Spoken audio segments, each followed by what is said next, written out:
Audio Jungle.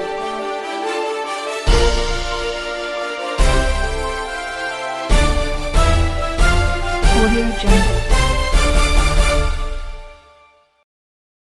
ये 4 साल नहीं है, ये 4 घंटे का समय है आपके पास। इस गफलत में मत रहिएगा कि हो जाएगा। ध्यान रखिएगा, 1000 साल के बाद उनको सनातनियों की ताकत का अंदाजा हुआ है। उनको एहसास हो गया है कि राजा दाहिर सेन के बाद जो सिंध का राजा था, जो पाकिस्तान चला गया, सिंध, राजा दाहिर को किसने मारा, यह पूरी कहानी है। राजा दाहिर सेन के बाद भारत की धरती के ऊपर 2014 में पहला हिंदू राजा आया है। मैं ये कहने से नहीं शर्माता। वो हिंदू राजा इसलिए है कि उसने हिंदू होते हुए जो सनातन से कनेक्टेड है, हर वही काम कर रहा है जो भारत के संविधान में है।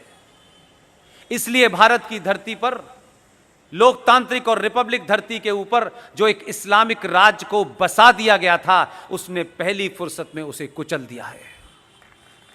ये ताकतें जो पूरे देश में सवाल खड़े कर रही हैं, जो नारे लगा रही हैं, हम जिन्ना वाली आजादी चाहते हैं, पाकिस्तान से रिश्ता क्या, ला इलाहा इल्लल्लाह, जो याकूब मेनन की नारे लगा रहे हैं,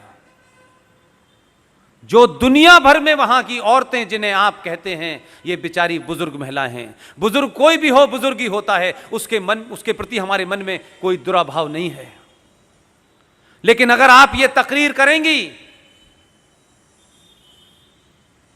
कि हिटलर का हाल वही होगा, जो हिटलर की चाल चलेगा वो हिटलर की मौत मारा जाएगा, इस पे भी मेरा कोई विरोध नहीं है। आप सरकार का विरोध करें, किसी व्यक्ति विशेष का विरोध करें, किसी पार्टी का विरोध करें, यह आपका अधिकार है। लेकिन 2020 का भारत का विरोध नहीं करने देगा। आप आइडिया ऑफ इंडिया को नहीं तोड़ सकते हैं। एक महिला की स्पीच सुनिए, वो अपनी स्पीच में कह रही है कि ए जालिमों, यानी सत्ता और इस सत्ता के साथ खड़े होने वाले लोगों को वो ए जालिमों करके एड्रेस करती है। और इतनी फिलॉसफिकल बात ऐसे ही हल्के में नहीं कही जाती है, उसके पीछे बड़ा नैरेटिव होता है। उसने कहा कि हमने अपने बच्चों को लोरी नहीं सुनाई है, हमने अपने बच्चों को ट्विंकल ट्विंकल लिटिल स्टार नहीं सुनाया है, हमने अपने बच्चों को करबला की कहानी सुनाई है। आपको पता नहीं है करबला में क्या हुआ, इसलिए आपके ऊपर रिएक्शन नहीं है, और करबला में क्या हुआ यह मुझे पता है, इसलिए मैं कह रहा हूं यह शाहीन बाग CAA के लिए नहीं है। यह एक सरकार के आने के बाद इस देश की धरती पे, इस देश की विधानसभाओं में, इस देश के संसद के अंदर, इस देश के संविधान के अंदर जिस तरीके से नाजायज तरीके से डरा डरा करके, जैसे मौलाना आजाद ने, ये किसने कहा, कहां कहा पता नहीं, लेकिन खुद ये आइडिया एक मार्केट में फ्लोट कर दिया मौलाना आजाद ने कि देखिए पूरा वंदे मातरम गाने से मुसलमानों की आहत हो रही है और वो चाहते हैं कि इसमें बदलाव हो। क्रिएट कर दिया और खुद ही कमेटी के मेंबर भी बने और 3-4 और जोकरों को रख के उसे कहा कि इसको खत्म कर दिया जाए। इसलिए कुछ लोग तेज हैं क्या नैरेटिव क्रिएट करना है। उसने जब ये कहा कि हमें करबला की शहादत का पता है, मैं उन्हीं मुसलमानों से एक सवाल कर रहा हूं, सच बताओ कुरान शरीफ पे हाथ रख करके, करबला में क्या हुआ था? अगर यह हिम्मत नहीं है तो हिंदुओं को और सनातनियों को झूठ बोलने के लिए करबला का इस्तेमाल मत करो।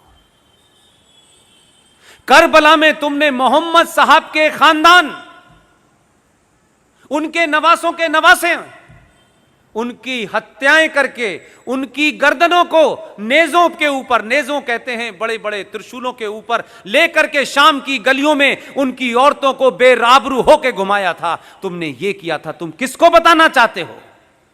तुम तो न मोहम्मद के सगे हो न उनके खानदान के सगे हो।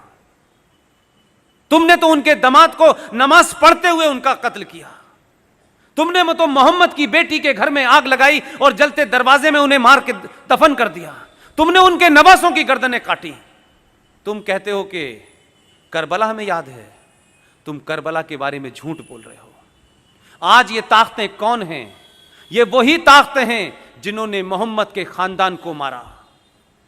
इसलिए अबू बकर से लेकर के अल बगदादी तक एक ही सोच है, जो मोहम्मद के नहीं हुए वो हिंदुस्तान के कैसे हो सकते हैं? जो उनके नवासों के नहीं हुए उसके कैसे हो सकते हैं? हमको सिखा रहे हो? हमने तो और हमारे डीएनए में तो राजा दाहिर सेन का इतिहास नहीं पढ़ा है तुमने, और मक्कार इस देश के इतिहासकारों ने पढ़ाया नहीं है, और हमें यह जिज्ञासा नहीं है कि हमारे पूर्वज कौन थे। राजा दाहिर सेन सिंध का आखिरी राजा था, उसका इतिहास पढ़ लेते, तब भी मुसलमान अपनी मुंह नहीं खोलता आपके सामने। मोहम्मद साहब के परिवार में नवासों के नवासे जो भी रह गए थे, राजा दाहिर सेन ने अपने किले में उनको छुपा करके शरण दी। लेकिन बदकिस्मती और ट्रेजेडी देखिए कि कासिम जो चला था वहां से, पूरा नाम उसका क्या है, मोहम्मद बिन कासिम। जो मोहम्मद बिन कासिम आया, उसने खानदान के खानदान मारे, मोहम्मद साहब के खानदान को मारा। राजा दाहिर उनके खानदान को बचाते बचाते लड़ते लड़ते शहीद हो गया, लेकिन मोहम्मद के बच्चों पे उसने आंच नहीं आने दी। उस मोहम्मद बिन कासिम ने मोहम्मद के खानदान को मारा। पाकिस्तान का आज हीरो मोहम्मद बिन कासिम है। कहां के मुसलमानों हो और किस जगह के मुसलमानों हो, हमारे मुसलमान होने पे मुझे शक है। और मेरा शक इसलिए है, जो मुसलमान हैं पूरी दुनिया में, जो कुरान को मानते हैं, जो शरिया को मानते हैं, जो हदीस को मानते हैं, वो मुसलमान होने का पाखंड नहीं करते।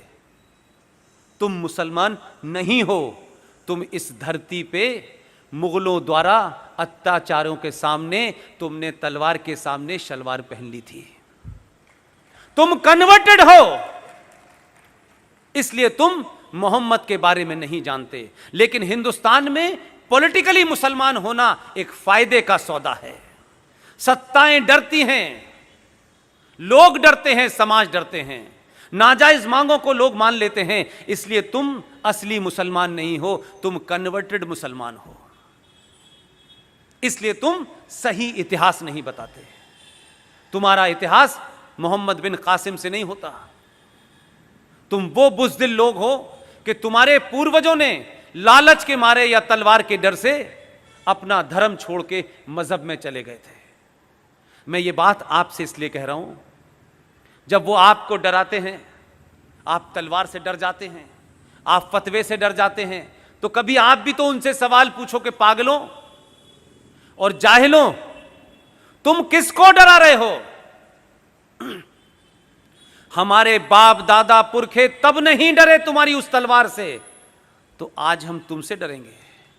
तुम तो डरे हुए लोग हो, हमें क्या डराओगे यार? ये बोलना शुरू करा है आपने, इसीलिए इस देश में बड़ी उथल पुथल है। इसलिए लोगों को मोदी नाम की जो चीज है, ये कोई शख्स नहीं है, मोदी कोई एक इंसान नहीं है। मोदी 1000 साल के बाद, 1000 साल पे सनातनियों पे 2 अत्याचार जो जुल्म हुए हैं, उस जुल्म को समाप्त करने वाली एक खुटी है जिस पे मोदी टंगा हुआ है। ये वो सोच है जिसके 7000 साल की तकलीफों को दूर करने के लिए हमें लगता है कि ये आदमी आया है, इसलिए पूरा देश उसके साथ खड़ा हुआ है और हर आदमी ये चाहता है कि इसको समाप्त करना चाहिए। इसलिए ये देश ने अपनी दिशा तय कर ली है। आपने टॉपिक बहुत अच्छा रखा है। अब मुझे और आपको, सौरभ भाई ने अपनी दिशा तय कर ली है, मैंने अपनी कर ली है। बहुत सारे लोग इस देश में, चाहे वो विवेक अग्निहोत्री जैसे फिल्मकार हों, वो भी बहुत पैसा कमा सकते थे 2 गाली देकर के भारत के सनातन को, 2 गाली देकर के देश के सरकारों को। वो भी क्या कहते हैं, उस लाइन में खड़े हो जाते जहां बहुत सारे राइटर और एक्टर हैं जो उनकी मर्जी के बगैर पैसा नहीं लेते। खड़े हो सकते थे, लेकिन विनेद अग्निहोत्री ने भी वही रास्ता चुना जो सौरभ भाई ने चुना, जो मैंने चुना। और उन्होंने रास्ता चुना इसलिए एक पिक्चर बनाई जिसका नाम है ताशकंद फाइल। वो देश की पहली ऐसी पिक्चर है जिसमें स्क्रिप्ट नहीं लिखा गया है, सारा डॉक्यूमेंटेशन है। कोई अपनी तरफ से उसमें नैरेटिव पैदा नहीं, सिर्फ डॉक्यूमेंट के आधार पर। और ये डॉक्यूमेंट भारत से और पूरी दुनिया से लाके बनाए गए। वही शख्स फिल्म बना रहा है कश्मीर फाइल। आप सब लोगों से